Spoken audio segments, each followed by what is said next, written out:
Chris, I need you to validate my anger right now. I need to know I am not losing my mind. I just spent 25 minutes standing in the middle of my own living room yelling at a light bulb. Wait, yelling at a light bulb? Nat, please tell me you weren't trying to argue with electricity again. What exactly happened? It is a smart light bulb, Chris, supposedly a genius piece of technology.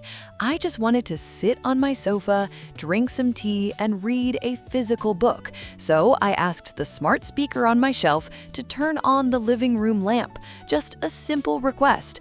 But the speaker didn't understand my voice. So instead of turning on a warm, relaxing light, it suddenly started playing heavy metal music at maximum volume.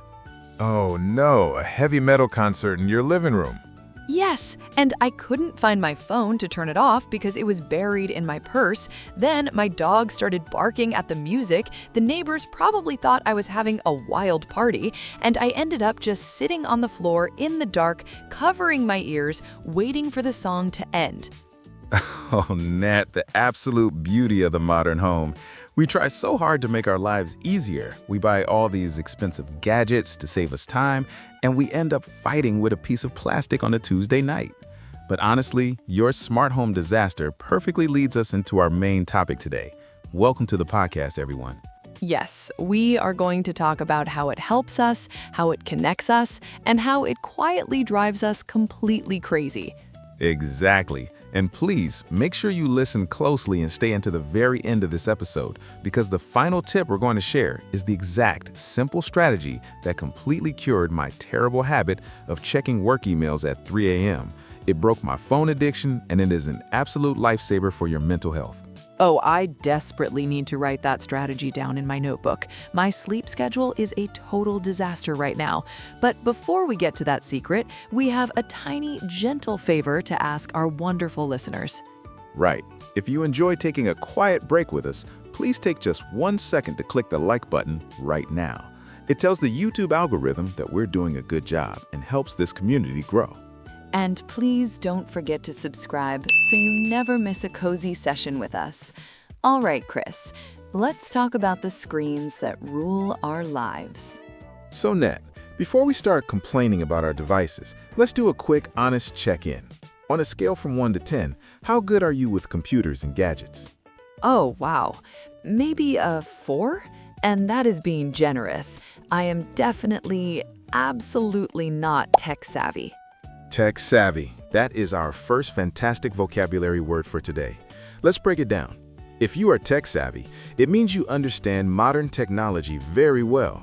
You know how to fix the Wi-Fi router when it flashes red, you know how to use the latest apps, and you don't panic when your computer asks for an update.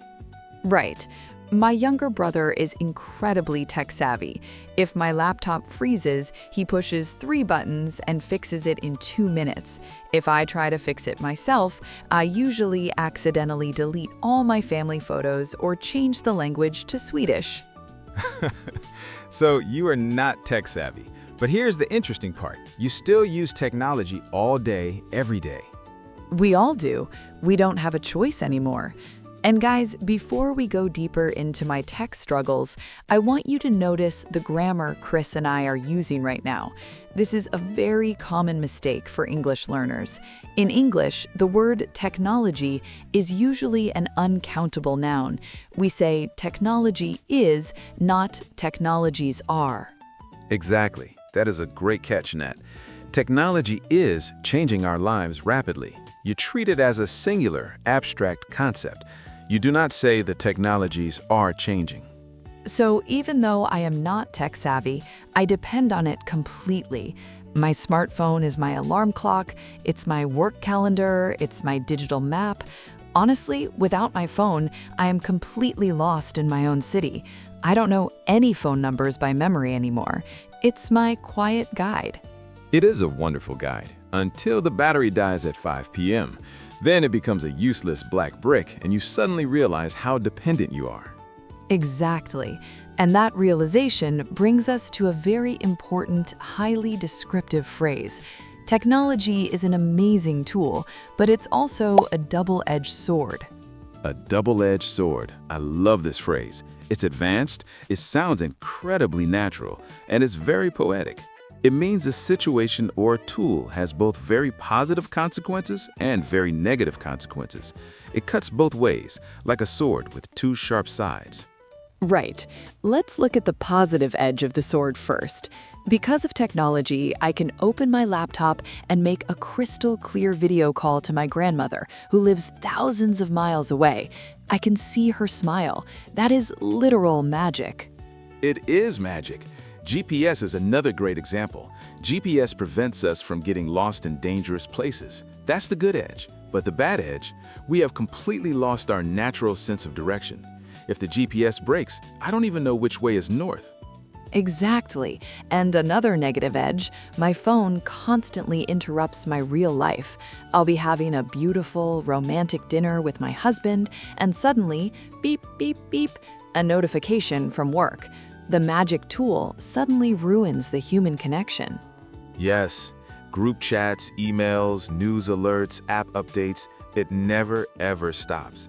Our brains were not designed to process this much information every minute of the day. And when your brain is constantly distracted by those little digital noises, it starts to take a toll on you. Take a toll. T-A-K-E-A-T-O-L-L. That means to cause damage, exhaustion, or have a bad effect on something over a long period of time. It's not a sudden injury. It's a slow drain of your energy. Exactly. You could say, staring at a bright computer screen all day is taking a toll on my eyes. They are always dry. Or, reading the constant negative news on the internet is taking a toll on my mental health. It really is. I noticed this about myself last month. I was feeling incredibly exhausted every single morning. I thought I was sick, but then I looked at my screen time report on my phone. Chris, I realized I was spending 2 hours in bed every single night just scrolling through social media in the dark. 2 hours just looking at random videos? Yes, just watching strangers cook pasta or build tiny houses. I didn't plan to do it. I didn't say, I am going to waste 2 hours tonight.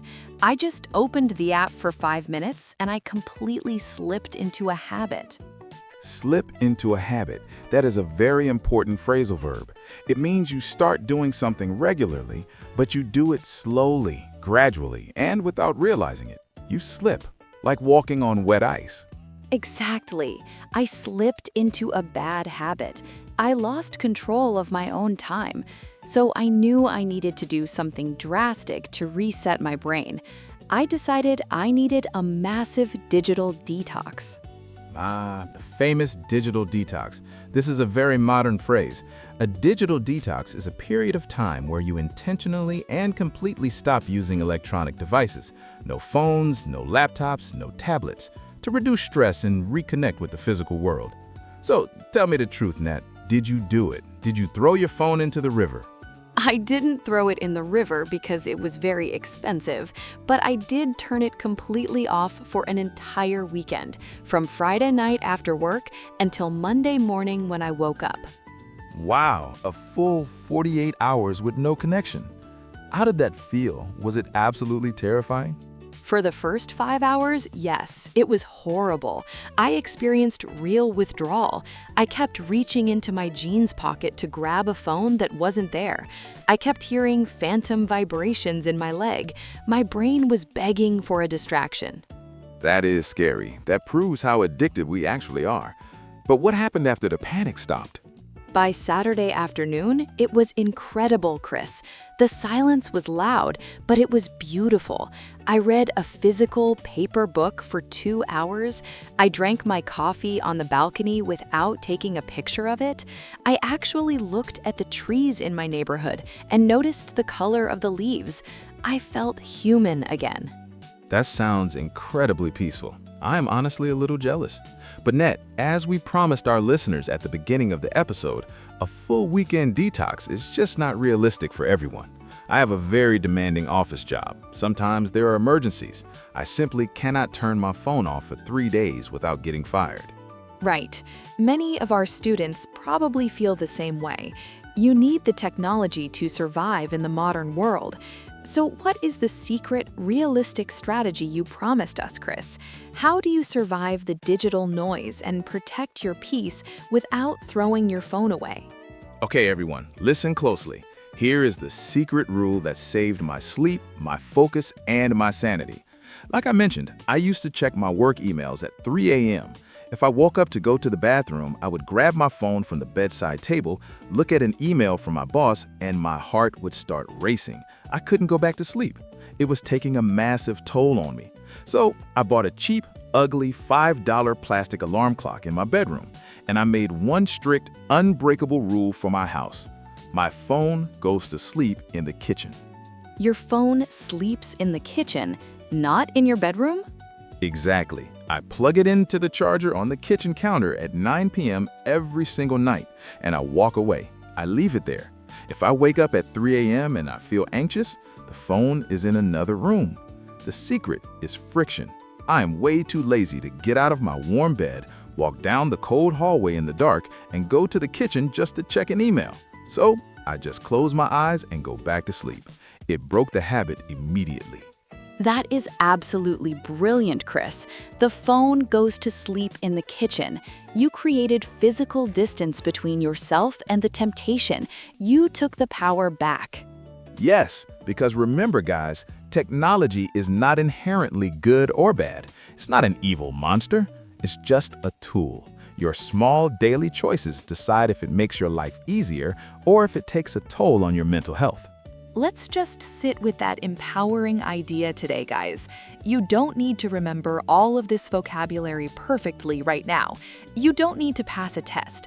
Even if just 2 or 3 phrases stay in your mind today, that's already great progress. You can always listen to this episode again tomorrow while you're cooking or driving. But before we say goodbye, we have a small, fun homework assignment for you. Yes, we want you to practice. Choose one phrase from today and connect it to your real life. Tell us in the comments section below. One way technology takes a toll on me is, or one way technology helps me is. We truly enjoy reading your sentences with our morning coffee. It's like a small, wonderful window into your daily lives all over the world. If you want extra practice, try to type the words tech-savvy or digital detox in your comment. Even one simple, short line is perfect. Practicing active recall by typing is the best way to remember. If this episode helped you feel a little more peaceful and a little more in control today, please like the video and subscribe to the channel. It tells YouTube, yes, more cozy, relaxing English practice, please. We are really, truly proud of you for showing up for your English journey today. You did a great job. This is Nat. And this is Chris. Have a wonderful, unplugged, and peaceful evening, everyone. Take care of yourselves, guys. Bye.